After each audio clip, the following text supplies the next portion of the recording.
जब इन जालिमों ने अल्लाह की ऊँटनी को कत्ल किया तो उसके नन्हे बच्चे ने तड़पते हुए अल्लाह को कैसे पुकारा, आइए देखते हैं। जब कौम समूद ने हजरत सालेह अलैहिस्सलाम से कहा, अगर तुम सच्चे हो तो इस चट्टान से हामिला ऊँटनी निकाल कर दिखाओ। अल्लाह के हुक्म से वो सख्त चट्टान फटी और उसमें से एक 10 महीने की खूबसूरत हामिला ऊँटनी बाहर आई। मगर कौम समूद के जालिमों ने अल्लाह की इस निशानी को भी कत्ल कर दिया।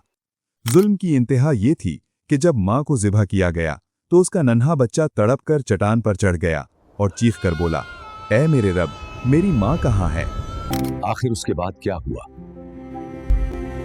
आइए देखते हैं। ये वाक़या कौम समूद का है, जो अपनी ताकत पर बहुत नाज करती थी और पहाड़ों को तराश कर घर बनाती थी। अल्लाह ने उन्हें बेपनाह नेमतों से नवाजा था। सरसब्ज बागात और बहते चश्मे उनके पास थे। वो कौम आद के बाद ज़मीन पर आबाद हुए थे, लेकिन उन्होंने आद के अंजाम से सबक न सीखा। वो तकब्बुर में मुब्तला हो गए और पत्थरों को पूजने लगे। जब उनकी नाफरमानियां हद से बढ़ गईं तो अल्लाह ने उन्हीं की कौम में से हज़रत सालेह अलैहिस्सलाम को पैगंबर बनाकर भेजा। आपने उन्हें समझाया कि एक अल्लाह की इबादत करो, लेकिन वो अपनी बात पर कायम रहे। कौम ने हज़रत सालेह अलैहिस्सलाम को झुठलाया और एक नामुमकिन शर्त रखी। उन्होंने कहा, ऐ सालेह, अगर तुम सच्चे नबी हो तो इस सामने वाली सख्त पहाड़ी चट्टान से एक ऐसी ऊँटनी निकाल कर दिखाओ जो 10 माह की हामिला भी हो। ये मुतालिबा उन्होंने सिर्फ आपको आजिज करने के लिए किया था, क्योंकि पत्थर से जानवर का निकलना नामुमकिन था। उन्होंने निशानी मांगी, अल्लाह ने साफ निशानी दिखा दी। हजरत सालेह अलैहिस्सलाम ने दुआ की और अल्लाह के हुक्म से वो सख्त चट्टान फटी और उसमें से बिल्कुल वैसी ही एक 10 महीने की खूबसूरत हामिला ऊँटनी बाहर आ गई। ये अल्लाह की तरफ से एक खुला मोजज़ा था। इसे देखकर कुछ लोग तो ईमान ले आए, मगर सरदारों का हसद और बढ़ गया। अल्लाह ने इस निशानी के साथ एक इम्तिहान भी रखा।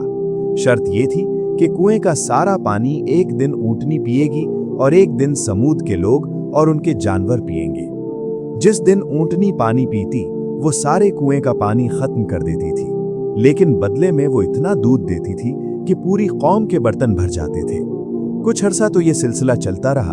ऊँटनी ने बच्चा भी दे दिया और वो दोनों खैर और बरकत का बायस थे। वो ऊँटनी गलियों में चलती तो अल्लाह की हम्द बयान करती और उसका बच्चा उसके पीछे पीछे चलता। लेकिन कौम समूद के बदबख्त सरदारों को ये गवारा न था। वो चाहते थे कि सारा पानी रोजाना वही इस्तेमाल करें। उनकी सरकशी इतनी बढ़ी कि उन्होंने अल्लाह की इस मुकद्दस निशानी को कत्ल करने की साजिश की।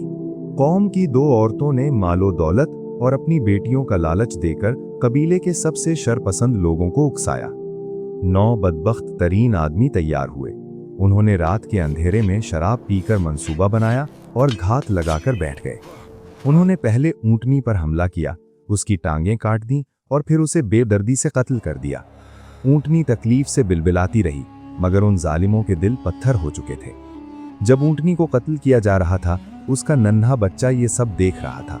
वो खौफजदा होकर उसी चट्टान की तरफ भागा जहां से वो निकले थे और चीख कर बोला, ऐ मेरे रब, मेरी माँ कहाँ है। कहते हैं कि उसने 3 बार आसमान की तरफ मुंह करके फरियाद की और फिर गायब हो गया।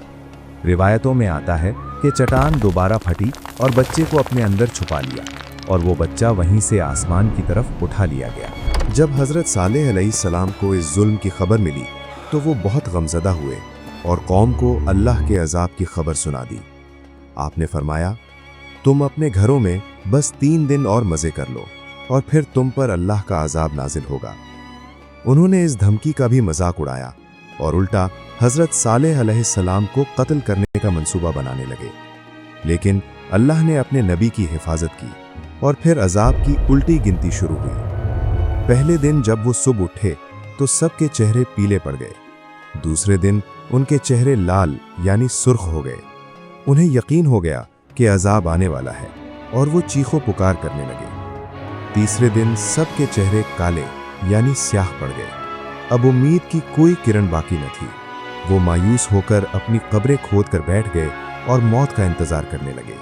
और चौथे दिन सूरज निकलते ही आसमान से एक ऐसी खौफनाक चीख सुनाई दी जिसने उनके दिलों को सीनों के अंदर फाड़ दिया। वो चीख इतनी तेज थी कि उनके कलेजे फट गए। चंद लम्हों में वो मगरूर कौम जो अपने मजबूत पहाड़ी घरों पर नाज करती थी, अपने ही घरों में औंधे मुंह गिरे पड़े थे, गोया वो वहां कभी बसे ही न थे। अल्लाह ने हजरत सालेह अलैहिस्सलाम और उन पर ईमान लाने वालों को बचा लिया और उस सरकश कौम का नामो निशान मिटा दिया और उन्हें रहती दुनिया तक के लिए इबरत का निशान बना दिया। आज भी वो मकाम मदाइन सालेह इबरत का मकाम है, जहां से गुजरते हुए नबी करीम ने हुक्म दिया था कि वहां से रोते हुए गुजरो और वहां का पानी ना पियो।